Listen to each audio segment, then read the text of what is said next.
नमस्कार. महानुभाव परंपरेमध्ये भक्तीचा एक खूप विशेष मार्ग सांगितला आहे जो 4 स्तंभांवर आधारलेला आहे. यालाच चतुर्विध मार्ग असं म्हणतात. आजच्या या विवेचनात आपण याच 4 साधनांचा अर्थ आणि त्यांचं महत्त्व अगदी सोप्या भाषेत समजून घेणार आहोत. तर मग आपला आजचा प्रवास कसा असणार आहे? आपण सुरुवात करणार आहोत चतुर्विध मार्ग म्हणजे नेमकं काय हे समजून घेण्यापासून. त्यानंतर आपण एक एक करून स्थान, प्रसाद, भिक्षुक आणि वासनिक या चारही साधनांचा सविस्तर अभ्यास करू आणि शेवटी या सगळ्याचं सार काय आहे हे जाणून घेऊ. चला तर मग आपल्या प्रवासाचा पहिला टप्पा सुरू करूया. चतुर्विध मार्ग ही संकल्पना महानुभाव भक्तीचा जणू काही पायाच आहे. पाहूया ह्याचा नेमका अर्थ काय होतो. तर चतुर्वेद साधन म्हणजे भक्तीचे 4 मुख्य आधारस्तंभ: स्थान, प्रसाद, भिक्षुक आणि वासनिक. पण हे फक्त 4 शब्द नाहीत बरं का. हे 4 असे मार्ग आहेत जे भक्ताला थेट देवाशी जोडतात. आणि विशेष म्हणजे यात जड आणि चेतन अशा दोन्ही गोष्टींचा समावेश आहे. या 4 साधनांपैकी पहिलं साधन आहे स्थान. आता प्रश्न असा पडतो की काही जागा किंवा ठिकाणांना इतकं पवित्र का मानलं जातं? चला यामागचं आध्यात्मिक महत्त्व समजून घेऊया. बघा, स्थान साधनेचा खरा उद्देश फक्त त्याच जागेला भेट देणं नाहीये. त्यामागचा खरा भाव आहे तिथे घडलेल्या दैवी घटनांचं म्हणजेच लीळांचं स्मरण करणं. असं मानलं जातं की या स्मरणानेच त्या ठिकाणची सगळी सकारात्मक ऊर्जा भक्तापर्यंत पोहोचते. आणि यात एक विशेष गोष्ट आहे. ही जी पवित्र स्थानं आहेत ना, त्यांचं वर्गीकरण प्रभू तिथे किती काळ राहिले यावरून केलं गेलंय. म्हणजे बघा, जिथे प्रभू फक्त काही क्षण थांबले ते झालं आसनस्थान, आणि जिथे त्यांनी महिनाभरापेक्षा जास्त काळ वास्तव्य केलं त्याला महास्थान म्हणतात. या वर्गीकरणामुळेच प्रत्येक स्थानाचं महत्त्व आणि पावित्र्य आपल्याला अधिक स्पष्टपणे कळतं.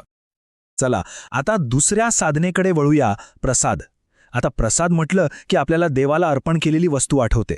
पण इथे अर्थ थोडा व्यापक आहे. प्रसाद म्हणजे अशी कोणतीही पवित्र वस्तू जिला प्रत्यक्ष ईश्वराचा स्पर्श झालाय आणि ज्यात त्यांची कृपा सामावलेली आहे. आणि हो, प्रसाद ही काही केवळ एक अमूर्त कल्पना नाहीये. यामध्ये देवांनी वापरलेल्या वस्त्रांपासून ते अगदी विशिष्ट दगडांपर्यंत अनेक भौतिक वस्तू येतात.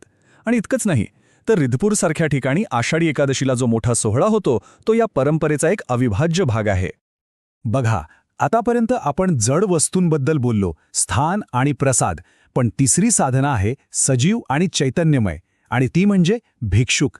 भिक्षुक म्हणजे फक्त कोणी संन्यासी नाही, तर त्यांना ज्ञानाचं आणि भक्तीचं चालतं बोलतं केंद्र मानलं जातं. हे एक वचन आहे जे या साधनेचं सार सांगतं. सृष्टीमध्ये देव दुर्लभ, का तया ते आठवी तो दुर्लभ. याचा अर्थ किती सुंदर आहे बघा. जगात देव मिळणं तर कठीण आहेच, पण त्याहूनही कठीण आहे असा भक्त मिळणं जो सतत देवाचं स्मरण करतो. आणि म्हणूनच एका खऱ्या भिक्षुकाला इतकं मोठं स्थान दिलं गेलं आहे. आणि इथेच स्थान आणि भिक्षुक या 2 साधनांमधला एक महत्त्वाचा फरक आपल्या लक्षात येतो. स्थान हे जड आहे, तिथे आपण फक्त वंदन करू शकतो. पण भिक्षुक हे चैतन्य आहेत, त्यांच्यासोबत वंदनाबरोबरच ज्ञान आणि भक्तीची देवाणघेवाण ही शक्य होते. ही परंपरा फक्त भिक्षुकांना मान द्यायला सांगत नाही, तर तो आदर व्यक्त कसा करायचा याच्या अगदी स्पष्ट पायऱ्याही दाखवते. सुपारी किंवा नारळ अर्पण करण्यापासून ते त्यांना भोजनासाठी आमंत्रित करण्यापर्यंत सगळं काही.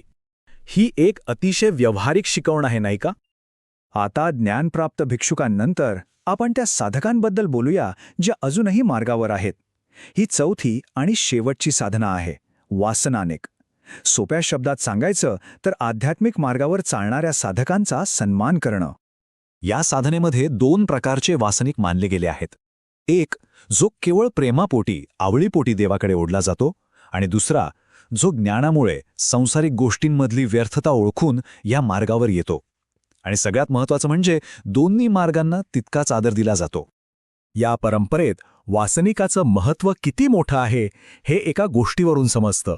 असं मानलं जातं की एका खऱ्या साधकाला भोजन घालण्याचं पुण्य हजारो सामान्य भक्तांना भोजन घालण्यापेक्षाही श्रेष्ठ आहे. केवढं मोठं महत्त्व दिलंय बघा. आत्तापर्यंत आपण स्थान, प्रसाद, भिक्षुक आणि वासनिक या 4 साधनांना एक एक करून समजून घेतला. चला आता या सगळ्याला एकत्र जोडून पाहूया की या मार्गाचा अंतिम उद्देश तरी काय आहे. सगळ्यात महत्त्वाचा मुद्दा हा आहे की ह्या 4 साधना काही वेगवेगळ्या पूजाविधी नाहीत. ही एक संपूर्ण एकात्मिक प्रणाली आहे. असं म्हणतात की या मार्गावर सातत्याने चालल्यामुळे हळूहळू अज्ञान दूर होतं आणि खऱ्या अर्थाने धर्मजागृती होते.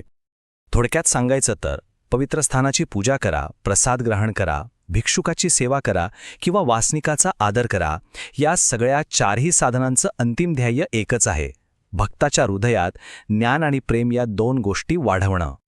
तर हा चतुर्विध मार्ग आपल्याला ज्ञान आणि प्रेम या दोन साधनांपर्यंत आणून सोडतो. आणि शेवटी एक महत्त्वाचा प्रश्न उरतो, ज्यावर प्रत्येकाने विचार करायला हवा. आपल्या स्वतःच्या आयुष्यामध्ये बुद्धीचा मार्ग आणि हृदयाचा मार्ग यांचा मेळ कसा साधायचा.